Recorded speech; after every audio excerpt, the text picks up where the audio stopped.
Good afternoon, everyone. I would like to thank GKS Philippines Alumni Association and the Korean Embassy in the Philippines for organizing this afternoon's online live talk.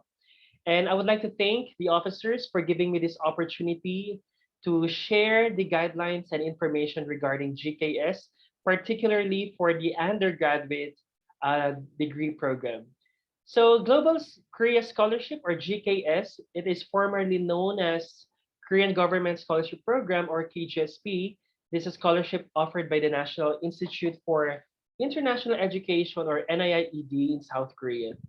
So first of all, allow me to introduce myself. I am Joseph Ubas, and I am an alumnus of KGSP year 2010, and I graduated year 2016 in Handong Global University, a university in Pohang, South Korea. In my case, I needed to take two courses, which is required by our university during the time. So it was Bachelor of Science in Life Science and Bachelor of Arts and Design in Visual Communication Design. So as you can see, it's supposed to be 5 years only, but I needed to extend another year for me to finish my design exhibition degree, which is a requirement for me to graduate. So first of all, the purpose of GKS, it is designed to provide international students with opportunities to study at higher educational institutions in Korea, which will enhance international education exchange and deepen mutual friendship between Korea and participating countries. For this year's scholarship, there will be 220 grantees for both associate degree and bachelor's degree program. And for the duration of the scholarship period for associate degree, you have 1 year of Korean language, intensive course, and 2 to 3 years of associate degree program. So depende po yun sa program na inyo pong kukunin. But all of us are required to take this Korean language course kasi po requirement is for you to pass tests of proficiency in Korean language, level 3, for you to advance to the university. And for the bachelor's degree program naman po, you need to take 1 year of Korean language intensive course, and you need to pass TOEIC level 3 as well, plus 4 to 6 years of bachelor's degree program. So in cases po na hindi ka nakapasa ng level 3, hindi ka dapat mawala ng pag-asa dahil there are still chances for you to extend yung Korean language until you pass level 3. But of course, you don't want to delay your entrance in the university kasi once you get delayed, madedelay din yung iyong graduation, and kasama din po doon kapag natapos na yung program mo, yung scholarship program, yung period na natira because you need to extend, ay kailangan mo na pong i-handle lahat ng expenses para po doon sa period na yon. So you need to really work harder for passing level 3 of TOEIC.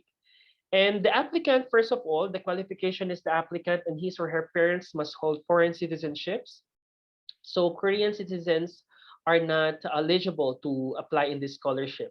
And the applicants must be under 25 years of age of the selection year, which means you need to be born after March 1, 1997. And applicants who graduated or are expected to graduate from a high school can apply for a bachelor's degree program or an associate degree program.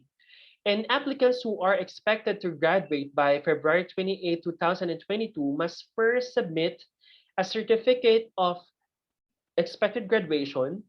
So if an applicant po who applied before their graduation fails to submit their official certificate of graduation by February 28 of 2022, yung kanya pong acceptance for the scholarship will be canceled and you must return to their home country, which means lahat po ng scholarship, including airfare, yung settlement allowance that was provided to the scholar, will need to be returned. So you need to be mindful po pagdating ho sa deadline of submission po ng certificate of the official certificate of graduation by February 28, 2022.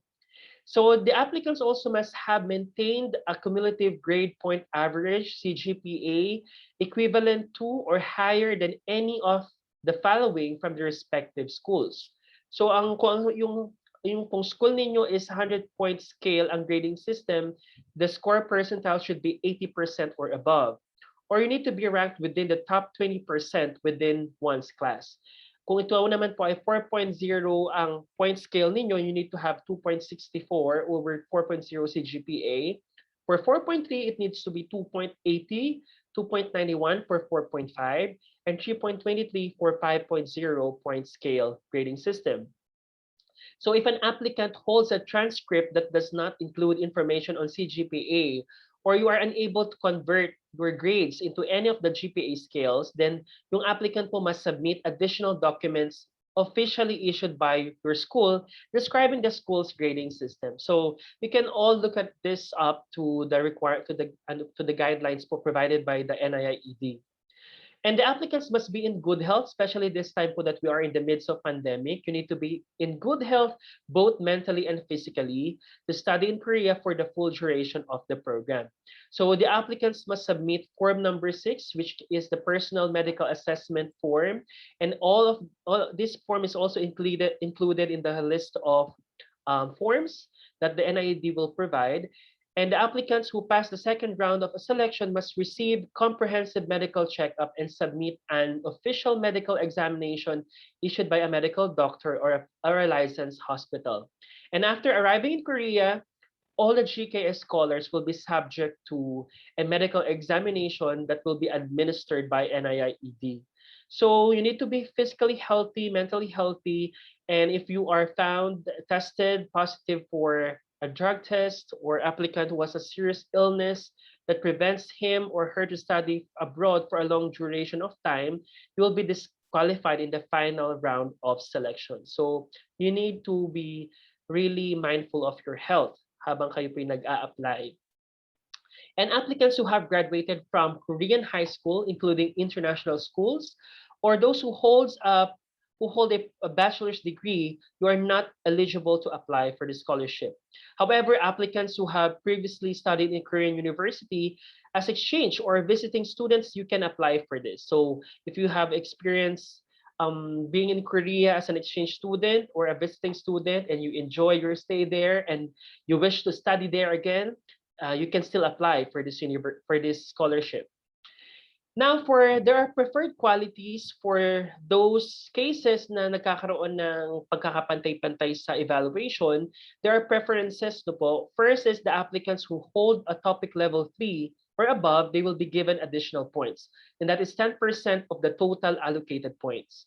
And applicants in the field of natural science, technology, and engineering, they might be given preference as well. And those descendants of the Korean War veterans received additional 5% of the total mark.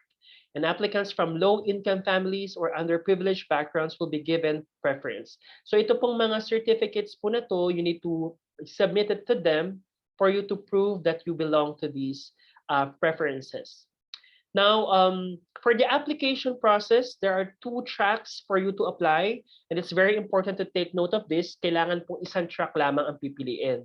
For the university track, there are 60 grantees from all over the world, 2 grantees from the Philippines. And for the embassy track, there are 125 grantees, 2 grantees from the Philippines. So you need to choose only one track. And later po, I will share also the advantages and some disadvantages between these 2 tracks po provided for us.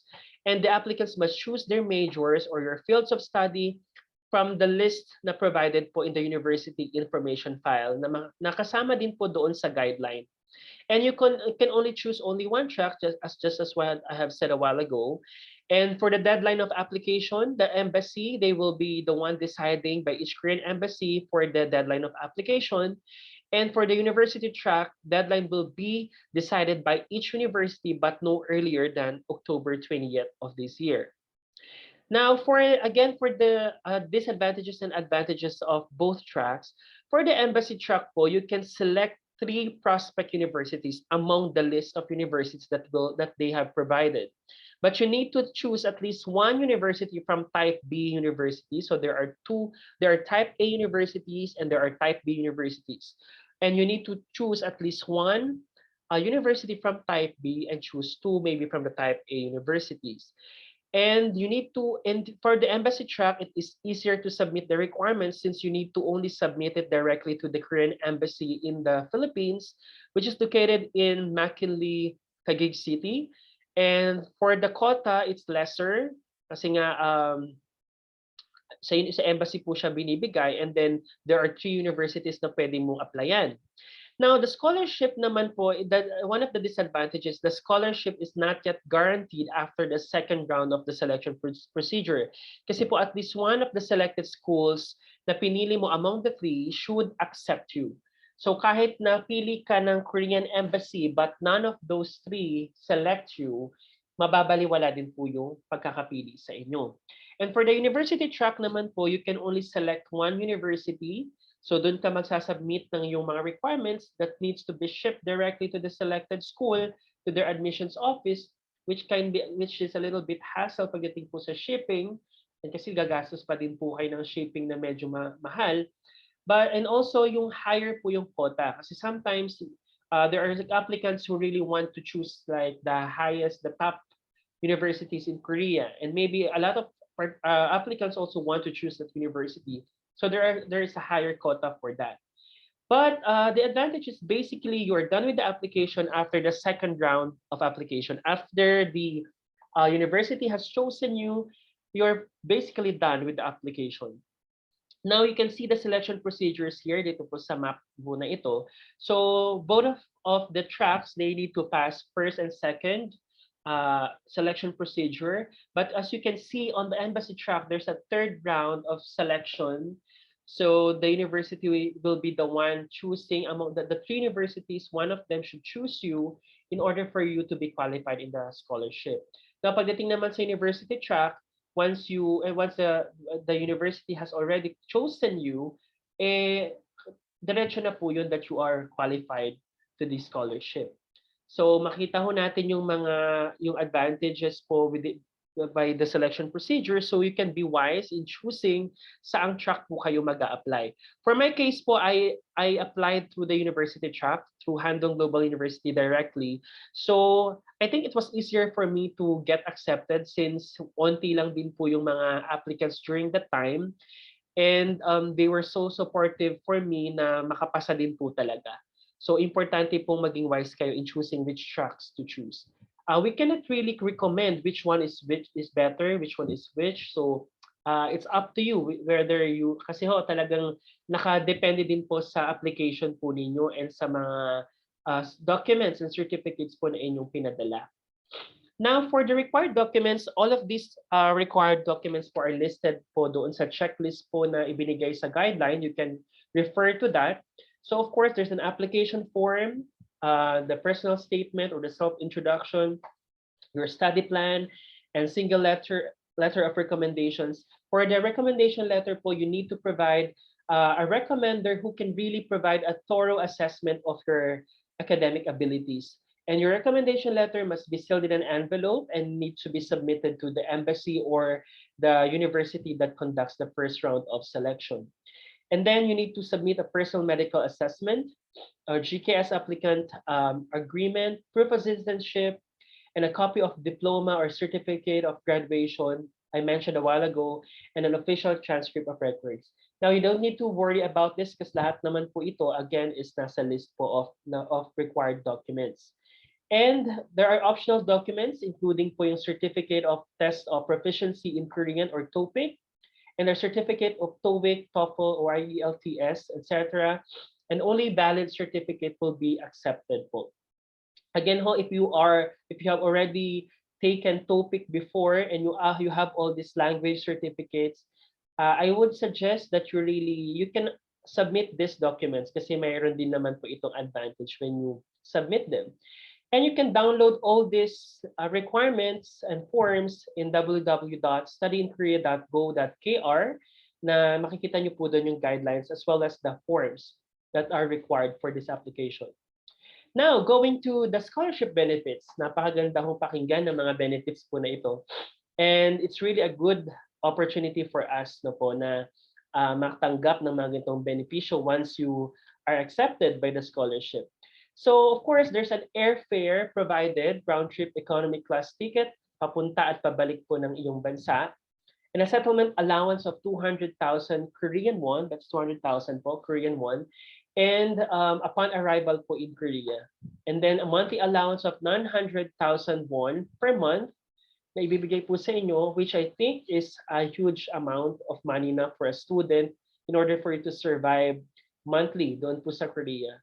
And you just really need to be wise po no, in using this monthly allowance kasi based on experience, talagang malaking amount na po siya ng money for an allowance as a estudyante. Even my friends, Korean friends before, nalalakihan po sa allowance po na yan. And Korean proficiency grants of 100,000 Korean won per month will be given to those who have TOPIK level 3, level 4 and 5. So, no, it's level 5 and 6. So pag level 5 and 6 ka na sa iyong sa iyong TOPIK level, makakatanggap ka ng additional 100,000 Korean won per month. So, mas maganda kung pagbutihan nyo during your language course na makatanggap ko kayo ng hindi lamang level 3 but also level 5 and 6. Of course, challenging nga lang po talaga yon kasi it's talagang a high level of Korean proficiency. And once you complete your degree, you get 100,000 Korean won grants from the scholarship. And the language training people will be provided 1 million Korean won by NIIED. And kapag nag-exceed po doon yung tuition fee for the language, the university offering the language course will be the one providing it. And the tuitions also for while you are in your degree program, the NIAD will provide 5 million Korean won, and if it exceeds, it will be waived by the university. And for the medical insurance po, it is 60,000 Korean won per month. It's a national health insurance fee beginning of each semester twice a year. So ito po yung mga scholarship benefits and I'm sure nakaka-excite po siyang tingnan. But not only this po, no, yung mga financial benefits na natatanggap, but of course, yung mismong pamumuhay mo sa Korea, getting to live in Korea for that long, will be surely a life-changing experience for everyone. And it will be an eye-opener kasi yung experience na makasama mo yung iba't ibang lahi sa buong mundo, yung nakikita mo na yung lugar na nakikita mo lang sa mga Korean dramas, it is such a great privilege to study in Korea. So, ano pang hinihintay nyo po? Just follow these guidelines and we wish you all the best and we wish you all luck para ho kayo ay matanggap sa scholarship po na ito.